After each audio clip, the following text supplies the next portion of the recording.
বড় ভুল করে ফেলছি। আমরা ভাবি যে পড়ালেখার উদ্দেশ্য হলো টাকা কামানো, কিন্তু আসল সত্যটা হলো শিক্ষা কখনো টাকা কামানোর জন্য তৈরি হয়নি। শিক্ষা আপনাকে শেখায় কোনটা ঠিক, কোনটা ভুল, কোনটা নেই, কোনটা অন্যায়। আর টাকা টাকা আসলে স্কিল, রিস্ক, টাইমিং আর অপরচুনিটি থেকে। শিক্ষা আপনাকে মাইন্ডসেট দেয়, আর টাকা দেয় আপনাকে অস্থিরতা।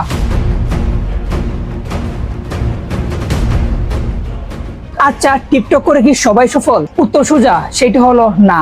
আপনি শুধু তাদেরকে দেখছেন যারা সফল হয়েছে, কিন্তু এই দেশে হাজার হাজার মানুষ আছে যারা চেষ্টা করেছে, দিনের পর দিন, রাতের পর রাত না ঘুমিয়ে রয়েছে, কিন্তু সেটা কেউ দেখে নাই, কেউ চিনেও নাই, কেউ টাকাও দেয় নাই। এটা একটা লটারি সিস্টেমের মতো। আপনি শুধু উইনার্স দেখেন, কিন্তু লসটা দেখেন না। যারা সত্যি টাকা কামায় তাদের দুইটা কমন জিনিস থাকে। নাম্বার ওয়ান, রিস্ক নেওয়ার সাহস। তারা সেফ খেলে না, তারা ট্রাই করে, তারা ফেল করে, তারপর আবার উঠে দাঁড়ায়। Number two, deep position. আর একটা জিনিসে পাগলের মতো পড়ে থাকে। পড়ালেখা ড্রপ করলেও লার্নিং কখনো স্টপ